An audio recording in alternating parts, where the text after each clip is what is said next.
Bonjour à tous et bienvenue dans ce nouvel épisode de Vivez la Vendée. Aujourd'hui et pendant les 3 prochaines semaines, on va vivre ensemble l'expérience du village du Vendée Globe. De l'intérieur, on va découvrir les coulisses, l'ambiance au premier jour de cette inauguration avec des skippers, des élus et le public. Pour rappel, le Vendée Globe, c'est donc une course du monde à la voile en solitaire, sans escale ni assistance. Alors si vous voulez en savoir plus, suivez-moi. Alors est-ce que vous pouvez nous dire votre sentiment là au premier jour de cette inauguration du village du Vendée Globe? Je suis un maire heureux. Le maire des Sables-d'Olonne, le premier jour du village du Vendée Globe, c'est un maire qui est nécessairement heureux. En plus, hier, on a réussi à éviter d'avoir des éoliennes juste devant la baie des Sables-d'Olonne. Donc il y a 2 bonnes nouvelles, 2 jours de suite. Le recul des éoliennes à 85 km, c'est-à-dire qu'elles ne seront pas visibles des côtes vendéennes. Et aujourd'hui, la fête populaire qui peut enfin s'ouvrir, alors qu'on en a été privé lors de la dernière édition. Donc on va savourer chaque minute, chaque jour de ce Vendée Globe, jusqu'à la remise des prix le 10 mai prochain au Sables-d'Olonne. Ça se passe comme prévu pour le moment? Il y a la météo, ça, j'imagine qu'on ne peut pas prévoir, mais... Non, la météo va être formidable. Là, il y a juste un petit crachin ce matin, parce qu'il faut se rappeler que le Vendée Globe, ça se mérite. Mais il va faire très beau pendant les vacances de la Toussaint, et il va faire très beau le 10 novembre prochain, et ça va être une belle fête qu'on va partager avec le monde entier. Pas seulement les Vendéens, mais aussi les Français, vous savez, qui se sont attachés au bout de 35 ans au Vendée Globe, qui connaissent le Vendée Globe, qui connaissent la Vendée, qui connaissent les Sables-d'Olonne, et bien au-delà, ça fait 35 ans que le Vendée Globe fait rayonner le nom de la Vendée et des Sables-d'Olonne sur tous les océans du monde. Et donc on va partager cette fête-là, ici avec le village, sur le stand des Sables-d'Olonne, ici, sur le stand de la grande hall du département qui est magnifique. Bref, on va pouvoir respirer ce petit parfum d'aventure sur le ponton et dans les rues des Sables-d'Olonne. Soyez les bienvenus. Qu'est-ce que vous allez faire en tant que maire dès le premier jour? Donc vous êtes présent là, pour cette inauguration, mais après c'est quoi votre rôle? Est-ce qu'il y a un rôle prédéfini ou pas? Alors mon premier rôle, ma première responsabilité, c'est de faire en sorte que les gens qui viennent au Sables-d'Olonne aient une bonne expérience.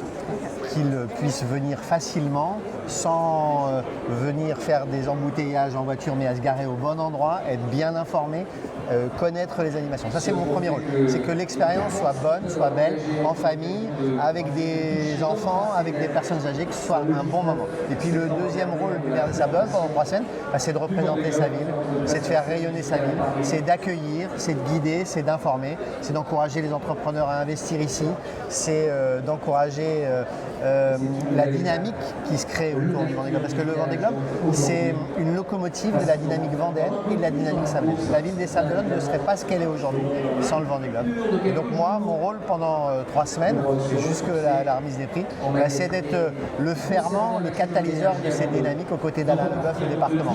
Ce qui est bon pour le département de la Vendée est bon pour les Sables-d'Olonne, ce qui est bon pour les Sables-d'Olonne est bon pour la Vendée.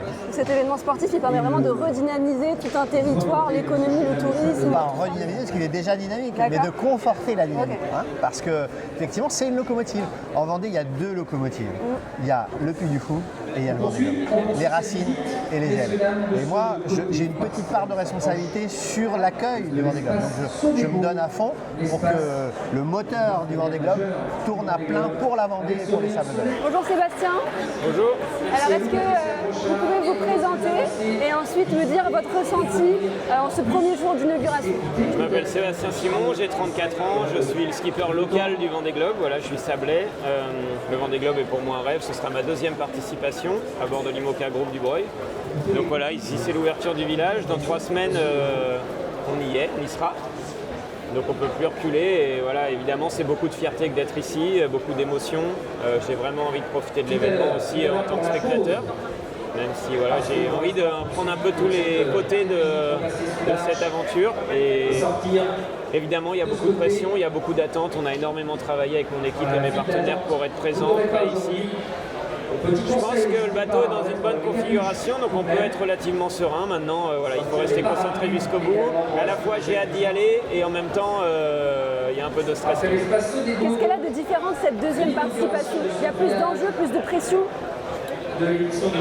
C'est complètement différent pour moi. Voilà, c'est un nouveau partenariat avec le groupe du Breuil qui s'inscrit ici avec un bateau ultra performant. C'est un projet local basé ici au Sables-d'Olonne. Donc ça a été aussi un challenge entrepreneurial que de monter une équipe ici. Et ça a été 1 an et demi passionnante. Donc voilà, je suis aujourd'hui très enthousiaste et j'ai vraiment envie de bien faire. Est-ce que vous pensez avoir toutes vos chances de gagner cette édition, cette 10e édition?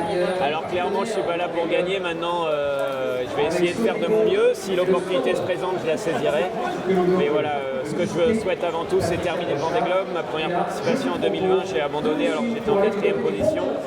Donc je me rappelle déjà de cet épisode et ça me rend l'esprit depuis des années. Donc voilà, j'ai en tête de terminer la course. Et après, je reste un compétiteur, donc voilà, je ne donnerai pas de place, mais évidemment que finir en milieu de peloton ne me ravirait pas forcément. Donc voilà, je vais faire de mon mieux, on va aller au bout de cette aventure, et puis voilà, on va essayer de prendre du plaisir surtout. Alors, est-ce que vous pouvez nous dire pourquoi vous êtes là aujourd'hui? Qu'est-ce que ça représente pour vous d'être là? Eh bien, on est sablais, donc déjà, on adore. Deuxièmement, on voit tout ce qui se prépare autour, jour après jour. On a vu le bateau, l'ancien bateau de Samantha Davis arriver sur la place du tribunal là, cette semaine. C'est extraordinaire. Et puis ensuite, eh bien, on aime cette course, quoi. On l'adore aussi. Vous habitez à 5 minutes du village.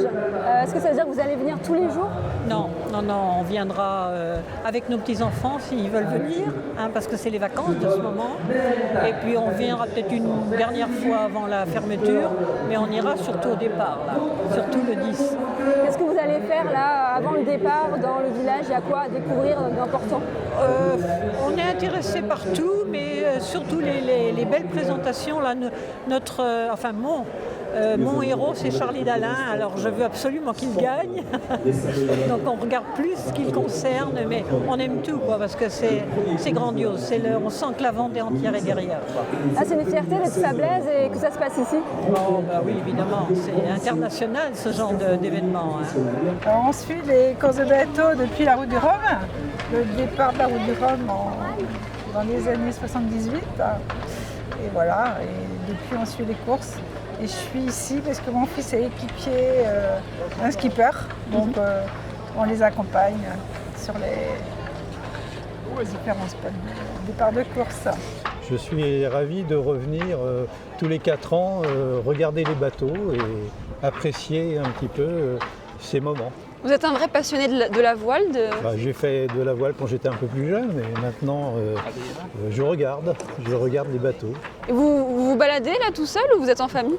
Non, je suis tout seul, là je suis retraité et j'ai un peu de temps, donc voilà. C'est la belle vie, quoi. La belle vie, oui, tout à fait. J'espère que ça vous a donné envie de suivre les prochains épisodes de Vivez la Vendée. D'ailleurs, demain, on va aller à la rencontre d'un skipper français et d'un artiste qui est vraiment dans l'air du temps. Je vous en dis pas plus. Allez, à demain.